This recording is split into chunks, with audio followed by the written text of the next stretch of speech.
each class. And so, as I said, we're 6 classes in. The classes kind of run congruently. We now, when we're not on campus, we do classes every other weekend. It's all day Saturday, all day Sunday. So you have 4-hour blocks of a class. You get lunch and then you have another class. So it is a lot of work, but everybody else also has a real job. Most people have families, and so people are just juggling. And that's where the team really comes into play, is that at certain weeks, people will pick up the slack for you. And when I was running my hockey schools, obviously you're exhausted and tired and you don't have any time. People are picking up some of the extra work for you, and then you pick it up when they might be busy. So I'll talk a little bit about that as well. On that, Wally, do you have any questions, or you want me to dive right in? I think you should dive in. That would, to me, that's a great and necessary background to beginning it. So let's go formally to it. And Okay. and I click just sent a on, request to share yeah. my screen. And so what I'm going to do, I'm going to talk about each class, and then Peter, Wally, Tom, I want you guys to chime in about how you think it relates, not just how I think it relates, but uh, yeah. So we'll go from there. So let me just, can you see my screen? I think so. It says from the classroom to the ice rink. Correct. Yes. Okay, Yep. perfect. All right, so we're going to explore the parallels between business and what I have learned so far, and 25 years running my own business as well, in the classroom. So, um, when we first got to campus at Cornell, that was our first classes, and so quickly they try to establish teams. So you are put into teams of 5. And the way that they actually create the team is they do a disc profile on each person, and they try to then put you in teams where there would be conflict. And that's the beauty of the program, is that you are attempting to be the best teammate and the best team that you can throughout this whole program. So we have one team for a year, and then we have to go into a second team as well. So you can see on campus, we did an outdoor adventure program that lots of teams have done, lots of sports teams have done, where it's very low risk of injury, but high risk of emotional and psychological stress. So you're quickly put into stressful situations, so that you can really get to know your team really quickly in a very short time frame. Um, let's see. The My team that I got put into, I have 2 people from Houston, 2 people from the upstate New York area, and then myself as a Canadian. And I have one is a surgical nurse, one is a lobbyist, a lawyer, a lobbyist for an insurance company in Washington, D.C. One is a third generation running his own family business, and is being primed to take over the company. And then Cornell also has a program for their employees. So one runs the engineering department. She's the chief administrator in the engineering department. And so we all have such different backgrounds. And that's, I think, what makes each team unique. I really do think our team has been super successful, but it's because we laid the groundwork in a really great way. Oh, you can see here on the other, this is the setup that I had for the outdoor during the summer. I was still watching the kids swimming in the pool while I was trying to be on class. So you still are juggling a lot of things at the same time. But you try to make it work. And you're just seeing your team and the professor. You're not seeing the whole class of, there's 150 people in the class and 2 sessions, so 75 in your class. So this is us on campus. So the very first class we took, and I think this one will generate the most amount of conversation. But this was called Leadership and High Performance Teams. So this is where they really just throw you quickly into a high performing team. So I'm just going to open something else here. I had written down some stuff about this. So let me just highlight this. But this is basically Wally's MO, where you're creating a team very quickly. You have contracts for the team. and you're just ensuring that everybody has their voice heard. Um, I'm just looking for something right here. Okay. Um, so what I wrote down about this class in general, I think this was probably my favorite class and the easiest for me as a team sport athlete because we're just taught to get along with everybody. And that's not a skill that everybody has. And so people have to learn that and they have to know how to do it. So this is basically hockey coaching one-on-one 101 for the off-ice side of the game. And so we had to create a team contract. We had to create values and systems for our team of 5 people. Just like at the start of the season, you have to set the expectations. This is how we practice. This is how we are going to treat each other. This is how we are going to handle wins and losses. This is what we are going to do. Having that all talked about and written is so key for teams and hockey teams, and also what we were learning here as well. We were taught how to give 360-degree feedback. So how to not only give constructive feedback or positive feedback, but constructive feedback as well, so that you're in a safe, psychologically safe environment. And that's where team and trust really comes into play. So similar to giving video review to players or player evaluation, giving and receiving honest and constructive feedback is so key to helping build trust. It's one thing if you're in a really you're in a winning environment all the time, everything's great, but that's not really the reality of most teams. So you have to have that layer of trust built so that when the player knows you give feedback, you're doing it from a caring position and not just trying to be critical. Um, there is certainly different dynamics to being virtual and in person. And that's hard to manage. 10 days as a team, it's really easy to create team. You're around each other all the time. The days are long, you're spending all day together, but then you have to then also keep that going in the virtual environment as well. And I thought that was similar to hockey in that some players, they're on different lines, they're in different roles, and the course really has taught you how to bridge those gaps so that everyone still feels part of a cohesive unit and that you're continuing to keep everybody feeling valued because you're doing team building activities the whole time. So when we're having virtual meetups, which we have a team meeting every Thursday from 6 to 10 p.m., no matter what, it's just written into our schedule so that we can work on team projects. We're also setting aside their time to continue to build team. And it might be something like bring your like tonight we have a meeting, bring your favorite instrument for measuring and explain why that is. So things like that that just allow people to have the conversation. They're still talking. We're not just talking about work or hockey all the time. And then building buy-in. A high performance team isn't just about talent. It's about each member knowing that their role, what their role is and feeling valued, whether they're the star forward or the fourth line grinder, or the backup goalie, everybody's just as important. So I think the takeaway for coaches is that culture is built intentionally and that great teams don't just happen. They're shaped by strong, consistent leadership. So I'm going to stop sharing there and open it up. What are your guys' thoughts on my very first class? Well, I've got questions, but I'll wait till Tom or Peter might respond. But my wheels were turning when, and I wrote some notes. So, Peter, Yeah, so first off, it's great.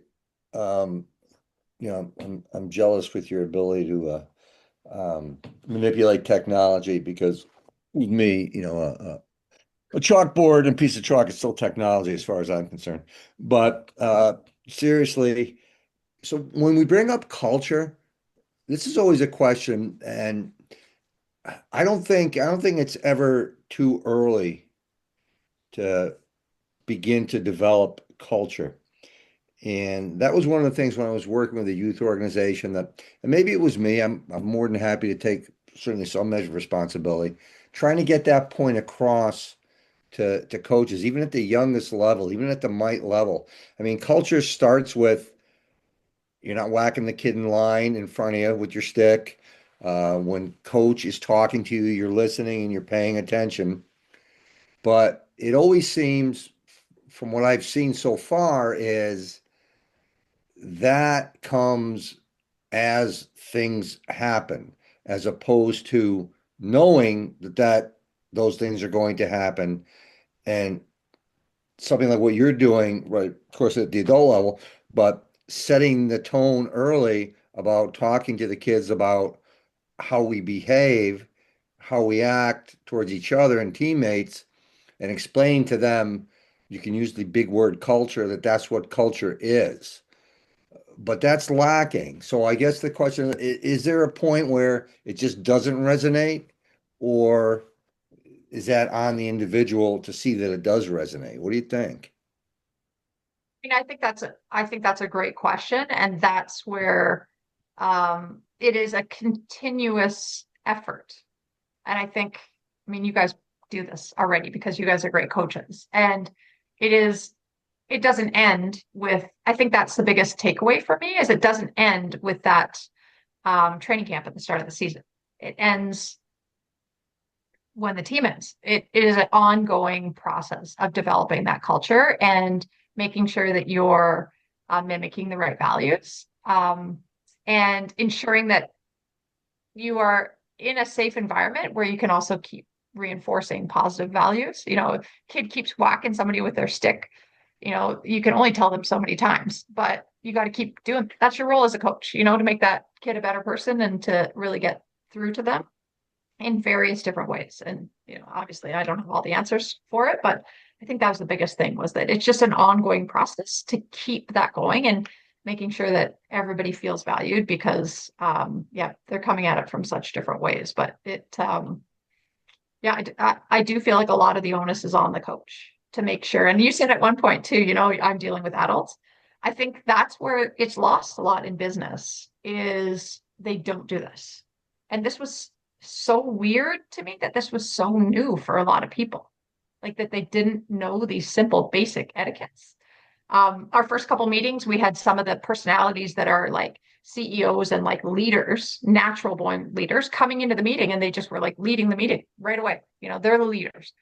And like, I guess in other situations, I would have let, like, you would have just let that happen. But we had a contract in place to allow people to speak, to allow for no hierarchy, for everybody to have their voice heard. And we have a system where we have a different chair every month and it rotates. So that person has a little bit of power to allow that to happen. But I found that really intriguing that for us in hockey, that just seems so normal and natural.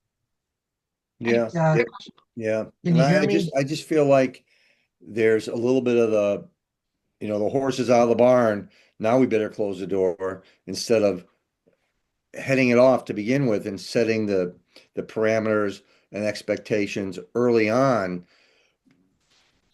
Just like I know teams that like now their kids here now are probably about a month into their season, and now coaches are starting to talk about discipline and about, hey, the kids got to behave better, and that should not have been day one before we, put the Totally. horse in the barn, made sure the door worked and it did close.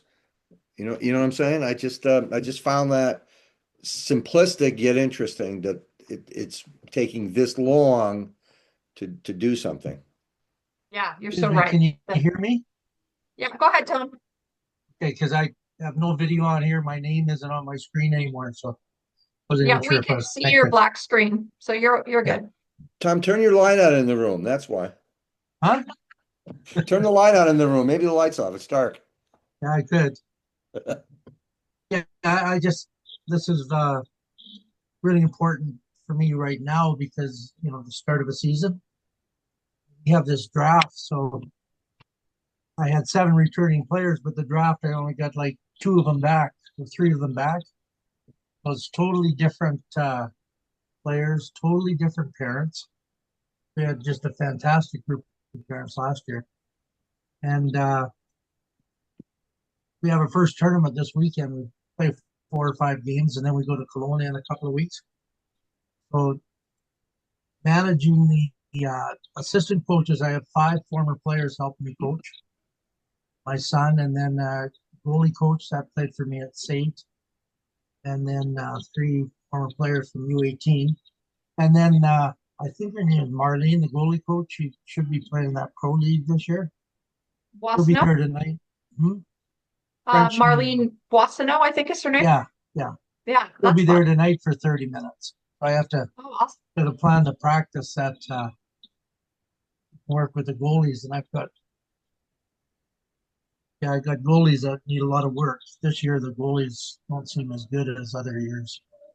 Organization, but and then there's there's a skills coach that it's kind of a girls hockey career this skills coach, which I mean I was skills coach in Salzburg and for the Edge, so and my son is incredibly skilled.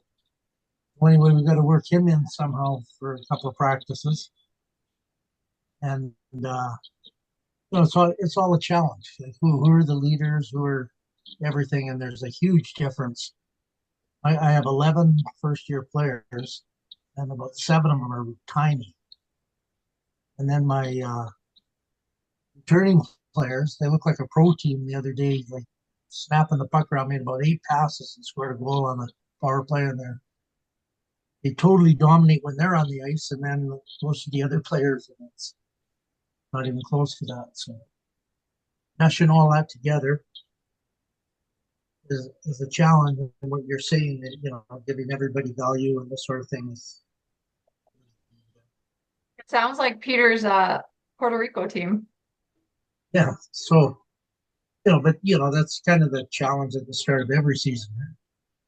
But it would be nice if you got the 7 players back and you could build from there. You've only got a few back, so basically 90% of a brand new team. And Tom, do you do a like a contract at all on culture or anything that Wally like? Do you do anything like that? Oh yeah, once we get Start of the season? like we just picked our team. We played our first game with our team on last weekend. So I always do a team covenant, but I'll do that when we're in Kelowna. And do they have a say on it as well? They make the team covenant. Yeah, perfect. Okay. The players meet by themselves. I give them guidelines and show them a few covenants so they know what they'll be doing, and probably get the older players to lead it. Someone else and come up with maybe 5 or 7 points that guide the team throughout the year. I'm waiting for all that till you're in a hotel and there's a lot of downtime because we go all over we don't have a home rink. We jump all over the place, all over the city. And you get there, the parents have rushed from work. We practice at 4 o'clock, and Tom, can I interrupt? Just trying to keep in line with sort of leadership. I understand your situation. Wally, I'm answering Sammy Joe's question. Yeah. Well, I have Sammy, I just want you to know, and I was going to ask Tom if he would bring up the mission statement as it relates to the covenant, which as an organization, I'm responsible for delivering with all age groups, parents, players, and coaches. And it's sort of a exercise to attempt to get people on the same page. So go ahead, Tom, just continue. I just wanted to get that in because the covenant is part of what the glue, the players put it together for themselves, and it complements the mission statement. It's so important. Who plays on what, who plays with who. These are important, but this is going to determine the teamwork that's going to occur all year, not just with Tom's team, but with all teams in an organization. So I just wanted to throw that out because I want to wait till we go to Kelowna. It's Thanksgiving weekend. So the players and the coaches get to know the players. I meet with every player on the bus on the way, so know them a little bit. And they'll do the covenant, and then I'd like to do the team I'm always talking about after that. After parents also get to know each other. Like last year, Cassie was on it. And they went on a wine tour together and did all kinds of stuff. So now they kind of know each other. So anyways, that that's the challenge of the beginning of a season with a brand new team, basically. The stuff you're talking about is great. Just say places I've worked or stuff like that, they don't have that cohesiveness that everybody kind of knows their role and sort of things. There can be real conflicts in some places. Mm. I'm done. No, it's great, Tom. Well, Sammy, and Tom, I, can I just talk about um, a situation that we're involved with JHC? We have I think 11 teams, all in the same boat as Tom. They're trying to find a chemistry, and but the object, the outcome is the object, but there's a process to achieve that outcome. And uh, I think we're facing it from the get-go is that people want to win, period. The score gets people to lose track of the process and the teamwork that's needed to achieve success. And we just want all coaches to realize, as a culture, me representing and hired by an organization, we just want them to realize it's a process and they're there to benefit the culture that we would like the organization to create, that the organization is striving for. So when you talk leadership, you have teams within the organization competing, and the organization's trying to change its culture. And this is part of what we're doing. The covenant is a part of culture. The mission statement's a part of culture. And it's a never-ending challenge. It's a never-ending process. I think it's a lifelong process. So go ahead, Sammy. You're back to it. Just on what you said, Wally, the one of the most interesting things that we put into our contract, actually, I mean, these are all very high performing individuals, and we went through our list of priorities in our lives. And in my group of five, we have 16 kids combined. And so, you're working 9 to 5 and you want time with your kids too. So making sure that we held space for that, so that we decided that we would have a 90% policy, that we would get projects to 90% and then be fine with sending it in. That last 10% usually takes so much time as you're tweaking it and you're doing, and that we would be fine with that, that we would just kind of be able to stop ourselves and go back to our families. So I think that has made for a really happy environment too, that we're not just nitpicky on the final details, and realizing that the degree is the most important thing and that we all get through it together. So anyways, that was just a side note for what we put into our contract. But you could see we did some fun things as well. We did the egg drop, which I feel like everybody's done at some point in their schooling, whether they're in elementary or you're trying to protect the egg. But we had to do it in a very quick environment, and we had to do some statistical analysis around it. But it's fun, a fun process. So that is my team, and yeah, just a fun group of individuals. Sammy, Okay, so go can I ahead. give you Yes. a quick question?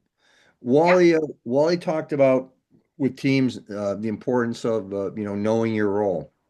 So do you do anything? Is there anything? And you're probably going to get to this because I got to leave in 15 minutes to get my granddaughter. So I want to ask the question: Okay. Yeah. Is there anything you do in this that there's knowing your role, right? But then there's also accepting your role that Hmm. someone assigns to you. Is there anything that you do with this where you put someone out of their comfort zone where they may be that leader, but that's not the role that you're putting them in, and seeing how they react with that and how they deal with that, and also how they can now become in tune with, you know what, as a leader, I'm telling everybody what to do, but how is that taken when you're on the other end of it? Yeah, interesting question. And I think in sport we have a little bit less time. Here we have a little bit more time to be able to do that. But the way that they've set it up at this program is we do have a chair every month. So they lead the meetings for that month. They're in charge of the agenda, but they're not actually leading the projects. The projects are in a class. So for instance, we had to do a marketing project where we had to pick a product and do a go-to market, all the marketing that goes around that. And so for each one of the different classes and the projects, we have a team lead and then you have a second. And the team lead is supposed to be somebody that doesn't feel as comfortable with the material. So I found that really interesting. The second is the expert. So the team lead is somebody that has to step up to do, maybe you've never done financial accounting before and you have to figure out the team project for financial accounting. So you're the one responsible, but that also means that you can delegate, but you have to bring it all together and you have to really understand the concept. So what I found really interesting about that is that you have, as the lead, you don't feel that comfortable, but you have an expert you can always rely on. You have your team, but you also learn the most in that project. So when you're not the team leader, the second, you're not really learning as much about that project or that whatever you're doing. So I have found that is a really interesting way to get people to accept their roles, is that put them in uncomfortable situations and see them flourish, really, like they have to kind of figure it out, but that they have a safety there in that you have a second that is their is the expert. So I have found that in this program has really helped. In my hockey world, I feel like I didn't know about those other roles until I was put in those other roles. So as a kid that did well in sports, being the go-to in a lot of the different sports I did, you're competitive and you want to win. And I don't think I noticed a lot of the other roles, the people that weren't playing, the people that weren't on the power play, the ones not playing, until I was put into those roles. So somehow reversing that psychology so that kids see those other roles at a younger age. And I'm sure that you all have ideas on how you could do that, but you don't have to necessarily put somebody into that role, but maybe the superstar and the kid that's not playing, they work on something together, and they start to see what each other goes through, the pressure to be the superstar, the frustration of not playing, those kind of things. So I don't know if that helps, Peter, but I thought that was a good thing in this program. Yeah, I mean, it does 100%. I think it's kind of just the whole what it's like to be in the other person's shoes kind of thing. And Mm-hmm. you can learn a lot from that, right? Like maybe that kid that maybe isn't as talented as an athlete is really good at something else, and that ends up teaching a measure of respect to the really good athlete. That while I didn't know that, that's pretty cool. Yeah, totally. And the empathy, right? Just the empathy. I Yeah, think that creates a great team. awesome. Sammy, your example of somebody being appointed the leader in an area they're not competent in. What I thought of immediately was now you become the learner and you rely on your team members, Hmm. and they're going to teach you. Hmm. And Daryl Belfry and his coaching philosophy is the student is the teacher. Totally.